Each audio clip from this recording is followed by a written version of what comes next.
What's up, YouTubers? It's me, Johnny. Coming at you from Shela, Guatemala. There's been a lot of talk on the internet about college students ditching their debts and coming down to Latin America.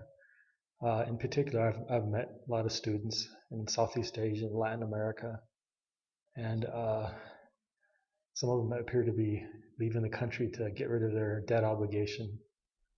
In this video, I'm going to be talking about nothing about the morals or ethics of it. I just want to talk about, is it practical, and what do you guys think? A lot of these kids, young kids, they have loans of 30,000 or more. Some of them even have loans as high as, I think, like over 100,000. I've come across people that owe 80, $90,000 for a college degree that's pretty worthless. At least it's not marketable that I can tell. Uh, you can't even use it to get an English teaching job. Um, so, having said that, a lot of people seem to think that once you cross that border, that loan obligation follows you. Well, maybe legally it does, but it's really hard to collect a debt once you're outside of the U.S.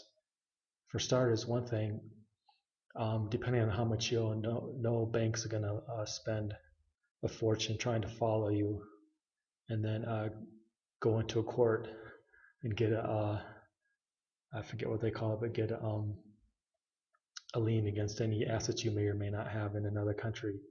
And in most countries, you can't just put a lien on someone's salary or in their bank account, or you can't just seize people's property. You got to go in through the court system of that country.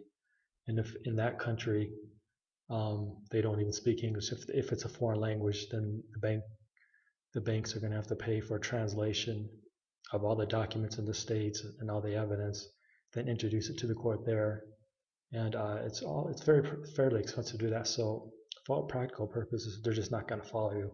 So for people who are worried about their debts falling on once they get outside the U.S., that's just not true.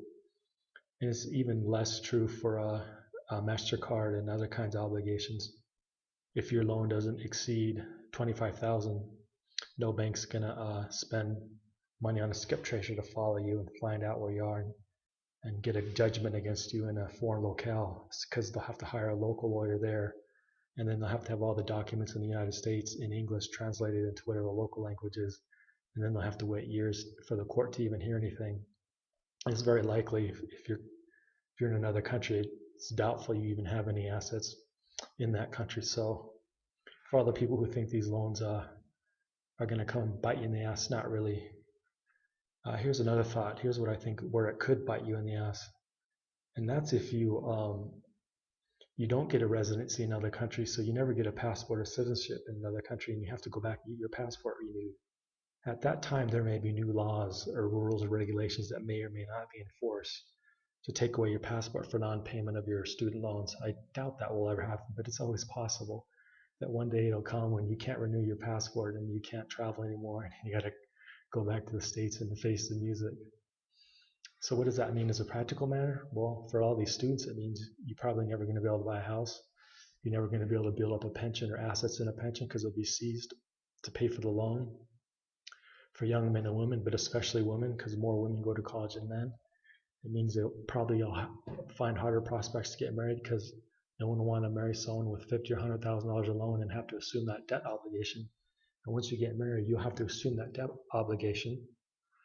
Another thing it means, basically debt slavery for these young kids.